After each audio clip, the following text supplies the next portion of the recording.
It seems that we are often pulled into many directions, not knowing where to go, who or what to believe. And as a result, we end up being a slave to our own superficial whims and desires. Our minds become filled with distractions and unwholesomeness. But how do we free our minds from such trivialities we consider as important? Because we cannot achieve liberation without freeing the mind. And to achieve this liberation, the Buddha teaches three valuable lessons: morality, concentration, and wisdom. And each of these three builds upon the other, just like the concrete foundation of a home is made of cement, sand, and water, each supporting each other to provide a solid area to build upon when solidified. So, to develop our foundation, we must give up what is evil and develop what is good. And this is referred to as sila. In the Dhammapada, verse 183, this is summed up as, according to the Buddha, is abandoning what is evil, developing what is good, purifying the mind. And this is the teaching of the Buddhas. The Buddha also tells us that the mind is the forerunner of all things. The mind is the leader. That people are made by the mind. All actions, before they become actions, are thoughts. And so when someone speaks or acts with impure thoughts, suffering follows, just like the wheel follows the hoof of the ox cart. A life grounded in morality is a life free from restlessness and remorse as a result of regret. For those who are free of restlessness and remorse, samadhi is a lot closer. If you have samadhi, panya can arise.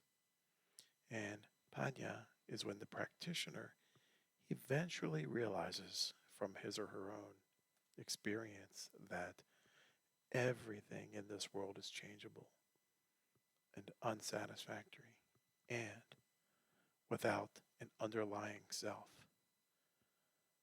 But what is moral behavior? And how do we develop moral behavior? Fortunately, the Buddha has given us 5 virtues or precepts to develop. And we will explore each one of these in the next few moments together. And they are the abstaining from killing, abstaining from stealing, abstaining from sexual misconduct, abstaining from wrong speech, and abstaining from the use of intoxicating substances.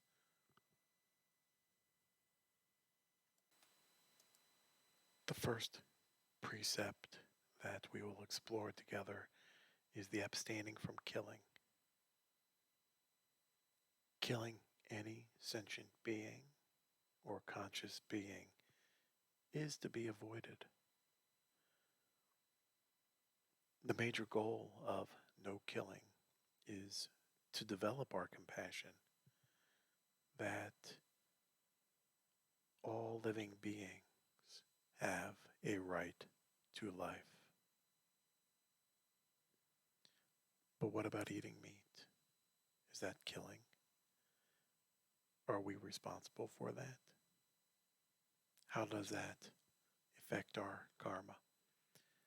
The Nirvana Sutra states that eating meat destroys the seed of compassion, and a meat eater's action will terrify all beings due to their bodily scent of meat. Therefore, the main reason Buddhists observe vegetarianism is to develop their sense of compassion and loving kindness. Some may argue, what about plants? Do they feel pain? One may think that plants also have a life, but a plant only has biological reactions, while the animals that we observe or perhaps hunt, they are conscious. Thus, eating plants is not considered to be killing. So when we walk on our mindfulness walks, and if we see a beetle crossing the road, we go around it. We avoid it. Let the beetle live. If you did not see it and you kill it, this does not result in negative karma. Intent has a lot to do with karma. So, as we go our lives, we avoid the destruction of any living being, and this helps develop and nurture that wonderful seed of compassion within us. We learn to respect all life around us.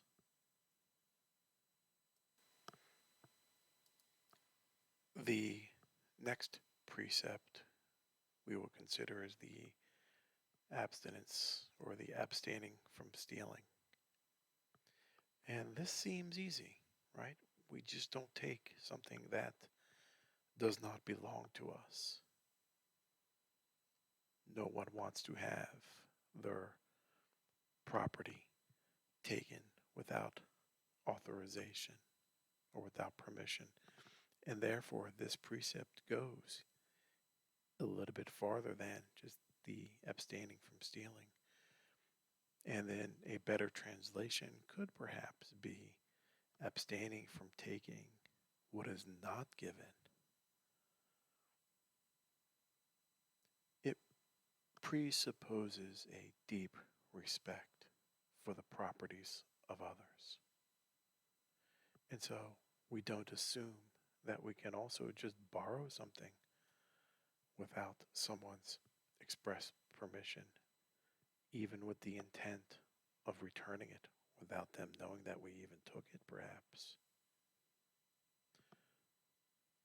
Another consideration is wasting someone's time may be considered stealing.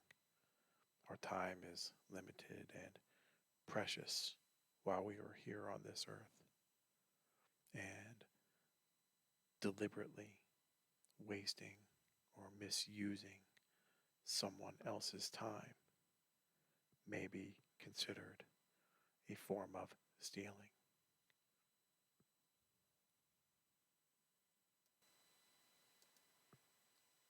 Our next precept to consider is to abstain from sexual misconduct. The Buddha does speak out against sexual misconduct, and as an example of what may be considered sexual misconduct, he mentions sexual acts with someone who still falls under the protection of their mother or father, with someone who already has a steady relationship, for example, cheating, and unwanted or punishable sexual acts, for example, abuse or rape. In essence, it concerns any form of sexual act that harms the other person.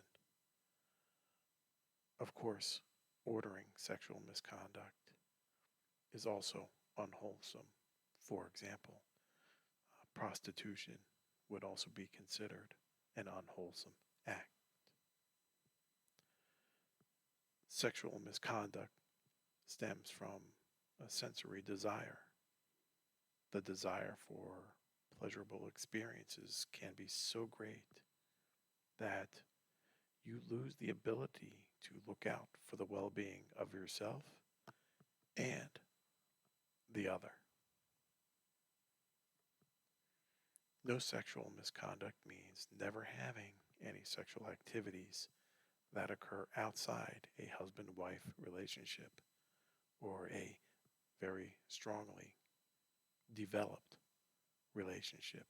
Thus, again, rape, prostitution, bigamy, seducing any other person who is not your marital partner, or trading in human beings, obstructing the happiness of another's family life, and any other immoral sexual affairs are all violations of this precept. One who secretly loves a person but never takes any action may not have violated this precept, but if the mind is thinking impure thoughts, that person will not be living that free life that they are really trying to achieve.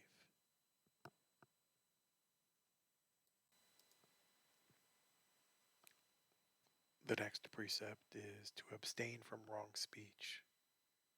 And abstaining from wrong speech means not lying, not speaking in a way that causes a division between people. It also means not using rude or foul language or cursing. And it means no gossiping. And so this means also that you don't chit-chat with your colleagues at the coffee machine, and that doing so can cause harm to yourself and to that other person. Spreading rumors is very divisive and does not promote that harmonious lifestyle that we are seeking. And again, this means that we don't use curse words. And we can also consider this wrong speech into 2 or 3 separate categories. We have major lies, right? For example, people who have claimed to have achieved enlightenment and when they really have not done so. And this is a serious violation of the wrong speech precept. But then we also have minor lies, right? Bearing false witness, right?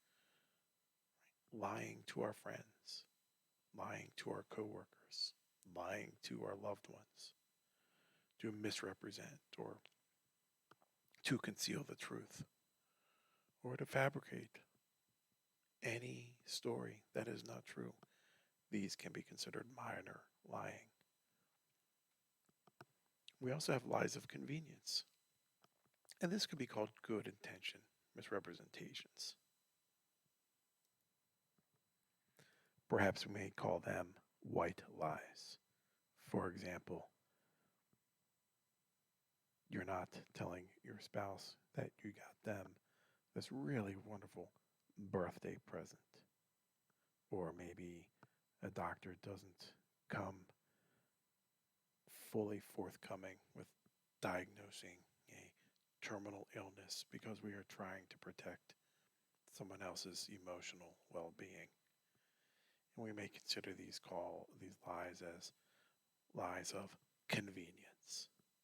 But we still avoid these lies of convenience in abstaining from wrong speech.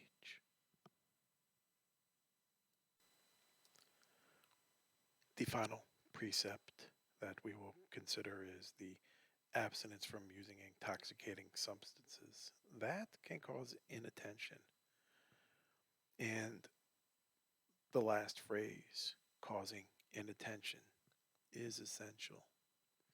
You see, this precept is specifically about abstaining from things that prevent or go against or the development of sati.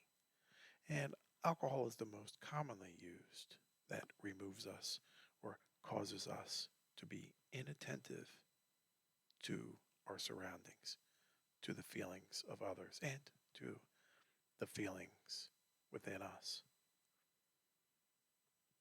Although alcohol is not the only substance, it also refers or considers taking any substance that could cause us to lose conscience or conduct immoral behavior. For example, marijuana, opium, methamphetamines, sniffing glue, morphine, anything that causes us to lose our ability to conduct ourselves morally. In modern life, some of these precepts may seem restrictive, but when considered with the wisdom that which they were given, we see that they are truly and really freeing and liberating of our mind.